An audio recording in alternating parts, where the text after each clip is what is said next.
Carl Jung had a client who was depressed, and during their process of psychotherapy, she would have these recurring dreams. And there was one dream where there was a rocky shore at night, and the boulders of this rocky shore were all black. And over the course of time, the boulders started to illuminate from within. And I was quite sick about a year and a half ago and had to leave Hawaii to go back to my parents' home. And I was experimenting with diet because I'd had long COVID and other things that made me sick, you know. And I went out to lunch with my niece and my mother, and I could only eat certain foods, and my niece experienced this as me being very spoiled, and she called up and blabbered about this to my father, and it caused this huge drama. And I also had other things which were very wounding to my psyche at the time, a couple months afterwards. So I watched as I carried this bag of grudges over my shoulder because I'd been hard done by. You know, I'd been sick, and then I'd come home for help, and then my family had turned on me. And I let my niece off into the pastures of quiet time for a long time. And then, because there was a great affection between the two of us, I'm still very fond of her, and she of me. But there was this, you know, like I'd been persecuted, and I was hurt. And what the boulders in the woman's dream in Carl Jung's story represent are the friends, the people in the world that you love and that love you. And you can go through these periods where you're mutually cut off from that love, although the feeling at heart is still there. You could be very hurt and wounded because, like, the action of my niece meant that my father called me an asshole, and I was really sick, and I was like, I've got to handle this illness. I can't handle my father's aggression as well. So, you know, and I was trying to get better. So being in that environment was quite toxic, and I was really hurt because I was very vulnerable. And as you learn to become an expert in forgiveness, in the sense of like letting go of the illusion that people aren't worthy of love despite the despicable things they may do to you, or you may do, because, you know, we're learning to be mature and innocent and loving and not reactive.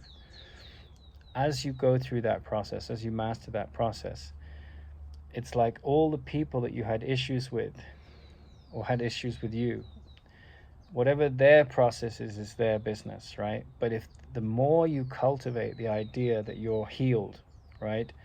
And it's not an idea, it's a reality. It is reality. The illusion is that you're not.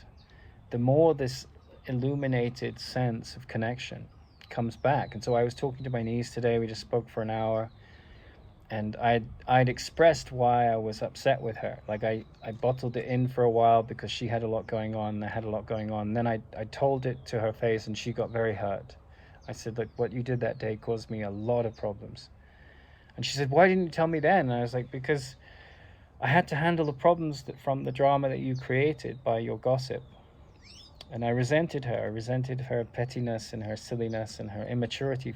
But, you know, it wasn't really at her level of understanding to know what I was doing. You know, she just saw me going into these restaurants with my mother and her and saying, I can't eat here, I'm sorry. And she experienced that as a spoiled child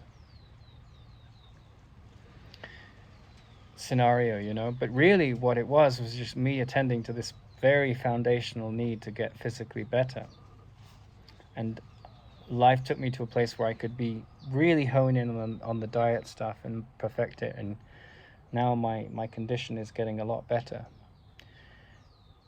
But it's much more restrictive diet than it was that day, you know. Now I just eat like beef, you know. That's the only diet that I'm on at the moment.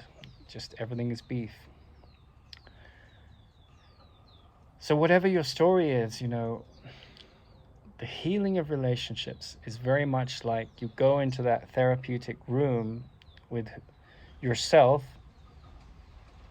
looking at all these people that you've got grievances towards.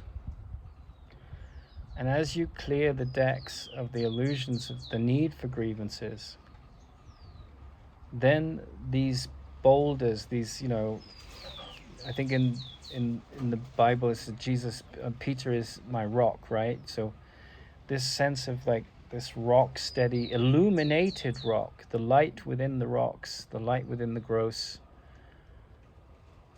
stories of the world, that starts to get illuminated and shine through all the pain stories. And that's when you know that the thought system that created the depression is being cleared away.